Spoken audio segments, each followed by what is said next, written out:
이 부분이 사실상 줌렌즈를 사용하는 데 있어서 가장 중요한 부분이고 2470이라는 렌즈가 절대 게르기라고 할 수 없는 이유예요. 안녕하세요, 셔터플에서 손성주입니다. 오늘은 조금 다르게 렌즈에 대해서 한번 얘기를 해볼 생각이에요.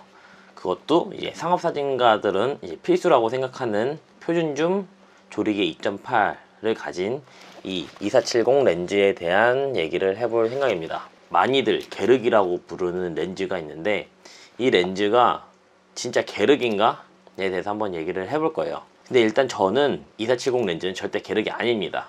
그리고 이거는 필수로 구비를 해야 하는 렌즈 중에 하나고 2470 렌즈만큼 좋은 렌즈가 저는 없다고 솔직히 생각을 해요. 렌즈를 단 하나만 사용해야 한다고 하면 당연히 저는 2470 렌즈를 고를 것이고, 오늘 이 2470 렌즈에 대해서 말은 하지만 이거는 줌 렌즈의 전반적인 효과에 대해서 말해 볼 수 있다고 생각을 합니다.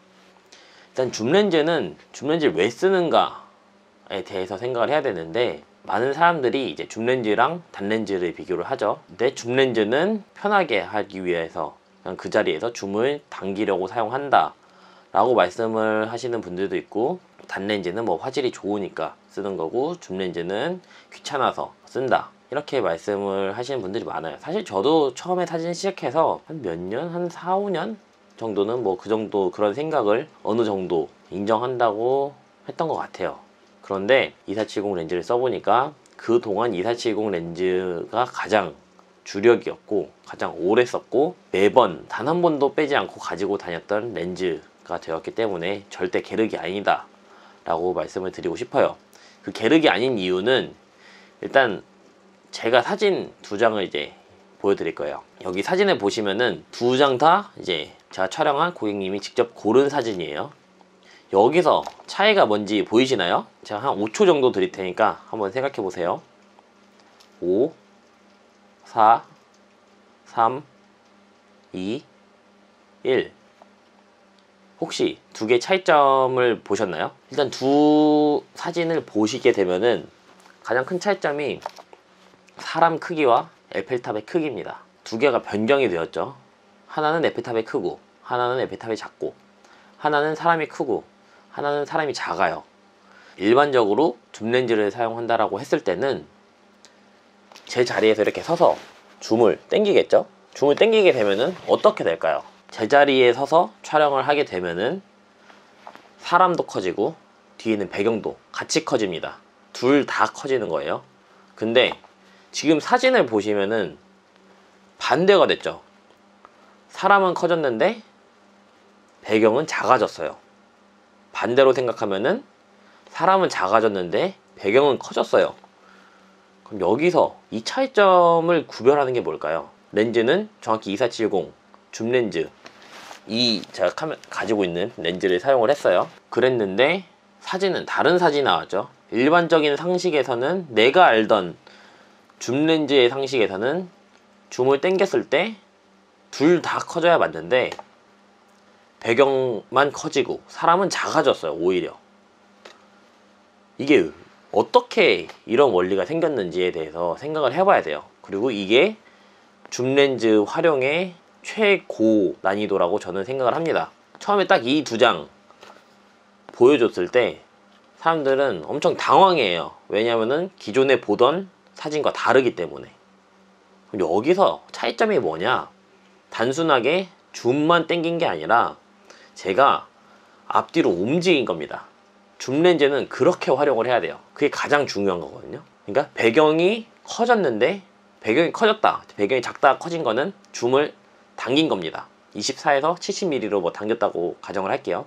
당긴 것이고, 반대로 배경이 커진 상태에서 사람이 작아질 거나 기존에 뭐 23mm로 촬영했던 사람의 크기와 동일하게 크기가 되려면은 내가 뒤로 움직이면 됩니다. 내가 뒤로 움직여서 줌을 당긴 거죠.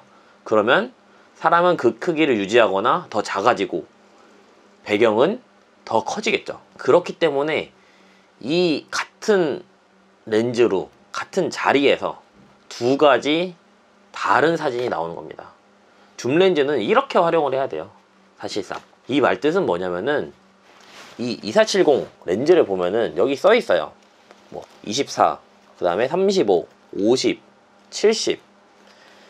이 2470 렌즈에는 그 중간 화각들도 있지만 가장 대표적으로 24, 35, 50, 70 이렇게 4가지 렌즈가 하나로 통합되어 있는 형태라고 보실 수가 있습니다. 그러면 이 렌즈라는 게 4가지 렌즈가 하나로 들어가 있죠.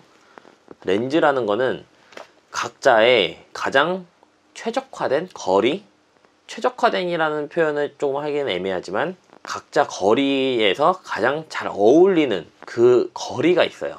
이거에 대해서는 엄청 따로 정의된 단어를 제가 뭐 정확하게 설명은 못하겠지만 그 거리는 제가 거리감이라고 단어로 표현을 할게요. 이 표현에 대해서 정확하게 아시는 분이 있으시면은 뭐 코멘트를 달아주시거나 말씀을 해주세요. 일단 저는 뭐 제가 찾아보거나 했을 때는 뭐 따로 전문화된 단어는 없더라고요. 그래서 일단 저는 거리감이라는 단어로 표현을 할 건데, 이 거리감을 익히는 게 엄청나게 중요해요. 그 익히는 방법은 단렌즈를 쓰면은 확실히 익히기가 쉽습니다. 뭐 23mm도 있고 35mm, 50mm, 70mm 단렌즈 4가지를 다 가지고 다니면서 여기서는 이 렌즈가 더 맞는 것 같고 여기서는 이 렌즈가 더 맞는 것 같고 이걸 활용하다 보면은 그 렌즈의 화각에 맞춰서 딱 가장 정해지고 최적화된 거리를 찾을 수가 있을 거예요. 이 부분은 정말 훈련이 필요한 부분인데 단렌즈를 가지고 훈련을 하는 게 가장 좋습니다. 그러고 나서 나중에 2470 렌즈를 써보게 되면은 이 렌즈 하나에 4가지 화각이 다 담겨있기 때문에 활용하기가 너무나도 좋은 거예요. 근데 대부분 사람들은 23mm, 70mm 2개만 씁니다. 이 2개 쓰는 것도 뭐 나쁘진 않아요. 근데 가장 문제점이 뭐냐면은 움직이질 않는다는 거죠. 사진 찍을 때 게을러요. 단렌즈는 발줌을 해야 된다 라는 말은 맞는데 줌렌즈는 발줌이 아니라 너 편하게 찍으려고 제자리에서 줌 땡기려고 줌렌즈 산 거잖아. 야, 줌렌즈 쓰는 거 게으른 사람들이랑 쓰는 거야. 이런 말 진짜 많이 하거든요. 사실상 틀린 거죠. 이 줌렌즈에는 렌즈가 4개나 포함되어 있으니까 단렌즈에 4배 더 앞뒤로 움직이면서 촬영을 하는 게 맞는 겁니다. 이 부분이 사실상 줌렌즈를 사용하는 데 있어서 가장 중요한 부분이고 2470이라는 렌즈가 절대 게르기라고 할 수 없는 이유예요. 70200이라는 망원 렌즈도 동일합니다. 거기도 뭐 70mm, 135mm, 200mm 대표적으로 이렇게 3가지 화각이 있겠죠. 아, 중간에 85mm도 있어요. 70, 85, 135, 200 이렇게 4가지 화각이 동일하게 구성이 되어 있는데 4가지 단렌즈를 가지고 찍는 거라고 생각하시면 됩니다. 근데 이 거리감이라고 하는 게 망원 영역으로 갈수록 격차가 줄어들어요. 광각일 때랑 비교를 했을 때 거리를 조금 덜 지켜도 사진이 그렇게 못나 보이지가 않아요. 그래서 망원 렌즈로는 훈련을 하는 걸 추천드리지 않습니다. 이왕 거리감을 훈련을 하실 거라면은 2470 렌즈를 하나만 이용해서 훈련을 하거나 아니면은 단렌즈를 가지고 훈련을 해야 해당 그 거리를 찾아서 촬영을 하는 게 가장 효과적이라고 저는 생각을 해요. 그래서 2470이라는 이 렌즈에는 4가지 화각이나 가지고 있고 활용도 자체가 너무나 다채롭고 너무 좋은 렌즈예요. 그렇기 때문에 대부분 카메라, 거의 모든 카메라 회사에서는 2470 렌즈가 필수적으로 들어갑니다. 크롭바디에 사용하는 렌즈도 환산을 했을 때 2470 화각으로 촬영을 하는 렌즈가 무조건 있죠. 그 이유가 다 있는 거예요. 이유가 있어서 만든 거고 상업사진 작가들이 대부분 2470을 무조건 쓰는 이유가 뭐냐면은 그걸 알고 있지만 이걸 저처럼 이렇게 설명을 못 하시고 몸이 이미 체득을 하신 분들도 있어요. 하지만 사람들 말만 듣고 2470은 그냥 게르기야 그런 식으로 말을 하는 거는 아주 위험한 발언이라고 저는 생각을 하는 거죠. 저는 그 말이 정말 틀렸다고 생각을 해요. 근데 취미로 하시는 분들한테는 게르기 될 수도 있어요. 그리고 이 4가지 화각을 다 활용하지 못하고 그냥 제자리에서 줌만 당기는 사람들한테는 게르기 되는 거죠. 렌즈가 문제가 있는 게 아니라 내 손이 문제인 겁니다. 내 손이 문제고 앞뒤로 움직이지 않는 나의 게으름이 문제고 내 발이 안 움직이니까 결국은 내가 문제지 카메라나 렌즈가 문제라는 건 아니죠.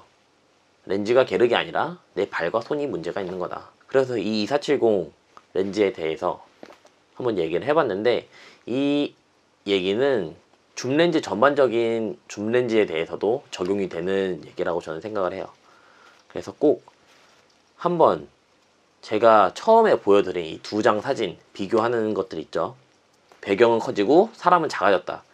일반 상식을 깨는 이것에 대해서 제가 설명을 해드렸으니까 줌렌즈를 사용하실 때 직접 한번 해보세요. 그리고 사진을 찍을 때 제자리에 서서 찍지 말고 앞뒤로 움직여야 돼요. 좌우로 움직이는 거는 구도 차이는 있지만 화각에 대한 훈련은 떨어집니다.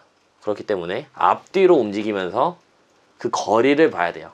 그 거리감을 화각별로 익히고 2470 렌즈를 사용했을 때 정말 이 올라운드로 사용할 수 있는 렌즈이기 때문에 저는 이 2470 렌즈를 꼭 써보시라고 추천을 드리고 싶고, 어떻게 활용하는지 방법에 대해까지 오늘 이렇게 알려드렸어요. 상업사진가 매뉴얼만 이렇게 강좌를 하다가 가끔씩 이렇게 생각이 나는 노하우나 팁들, 이게 약간 상업사진가 매뉴얼에는 들어가기는 약간 애매하고, 그렇다고 해서 이걸 일반인들이 좀 범용성으로 보기에도 조금 애매하긴 해요. 하지만 이런 내용들도 중간중간 이렇게 별미로 그렇게 코너로 해서 좀 다뤄볼 생각이니까 앞으로도 이게 구독과 좋아요, 댓글 많이 달아서 주시면 감사하겠습니다. 그러면 여기까지 오늘 2470 렌즈 게르긴가 아닌가에 대해서 알아봤고요. 다음 영상도 최대한 빨리 만들어서 올려보도록 하겠습니다. 감사합니다.